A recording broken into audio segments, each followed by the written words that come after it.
Good to have you with us on this Friday. I'm Joe Fryer. And I'm Savannah Sellers. We are going to get started this Friday with the latest, of course, in the race for the White House, the final sprint to Election Day. With just 4 days to go, both candidates are expected to crisscross the country this weekend in a last-ditch dash to reel in undecided voters in those all-important battleground states. Yesterday, former President Donald Trump campaigned in Arizona and Nevada, where he focused on one of his key issues, immigration. Mr. Trump again courted controversy by using violent imagery to suggest that his Republican rival, former Congresswoman Liz Cheney, should be targeted.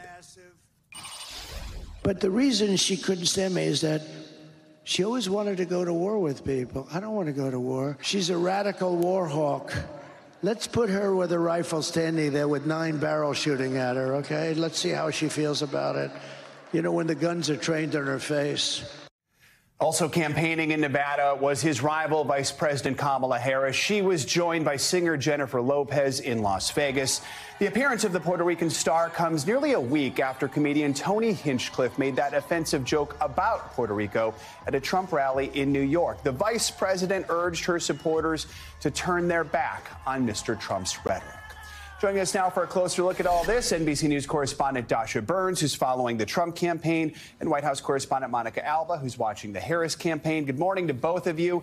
Dasha, let's start right there. Tell us a little more about this personal attack on Liz Cheney, and she's now responding, right? Yeah, Joe, good morning. We just got a response from Liz Cheney just moments ago. Let me just read to you what she said. She posted on X saying, "This is how dictators destroy free nations. They threaten those who speak against them with death. We cannot entrust our country and our freedom to a petty, vindictive, cruel, unstable man who wants to be a tyrant," with the hashtag "women will not be silenced," hashtag vote Kamala. Now, this, of course, Joe, does come in the context of this massive gender gap that we've been seeing between the two campaigns. Republican allies are defending these comments, saying, yeah, maybe he chose his words poorly, but he was trying to make a point about war hawks and warmongering. Democrats, of course, with Liz Cheney here saying this is an unacceptable violent rhetoric. Joe.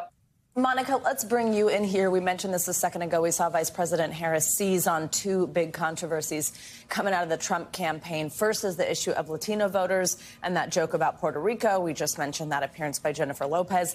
The second now is Mr. Trump's comment about protecting women, where he said whether they like it or not. Talk to us about how she's pushing back on those 2 issues and using them in her campaign.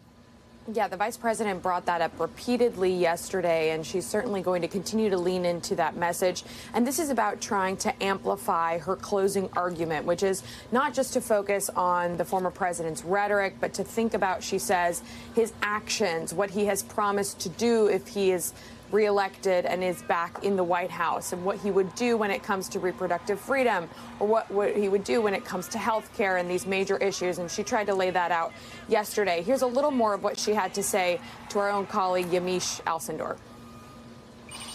His latest comment is just the most recent in a series of examples that we have seen from him in his words and deeds about how he devalues the ability of women to have the choice and the freedom to make decisions about their own body.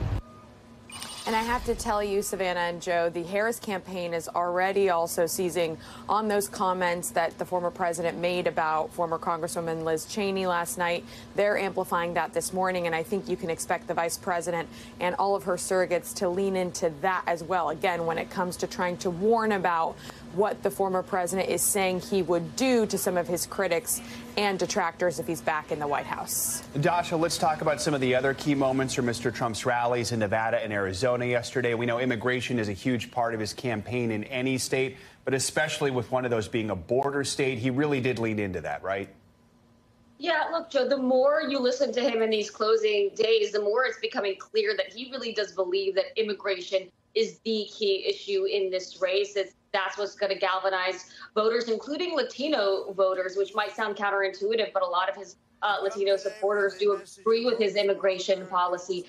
And guys, the other piece that we've been seeing over the last 24 hours or so is he's been talking about what a future Trump administration might look like. He said last night that he wants RFK Jr. to come in and on the issue of health, quote, do whatever he wants, including potentially take a look at vaccines, which, of course, RFK Jr. has made a name for himself as a vaccine skeptic. He also said that he wants Elon Musk to come in and slash the federal budget, potentially as much as $2 trillion a year, which of course would have massive ripple effects. So just a glimpse of the kinds of folks that he wants to bring into his administration and what he wants them to tackle, guys. And Monica, we understand Harris, for her part, is heading back to Wisconsin later today. What can we expect there?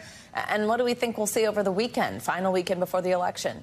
Yeah, she's going to be visiting a union hall today in Wisconsin, and then she's going to be holding a couple of those get out the vote rallies like we've seen the last couple of days to amplify that economic message.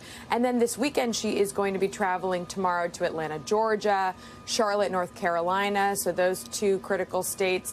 And then Sunday, she's going to spend almost the entirety of the day in Michigan with some stops in Detroit, and she's going to close out her campaign on Monday with at least 4 stops in all important Pennsylvania. So really just trying to hit all these final battlegrounds and somewhat of a blitz in these closing hours, Savannah and Joe. All right, Dasha and Monica, thank you both. Thanks for watching. Stay updated about breaking news and top stories on the NBC News app or follow us on social media.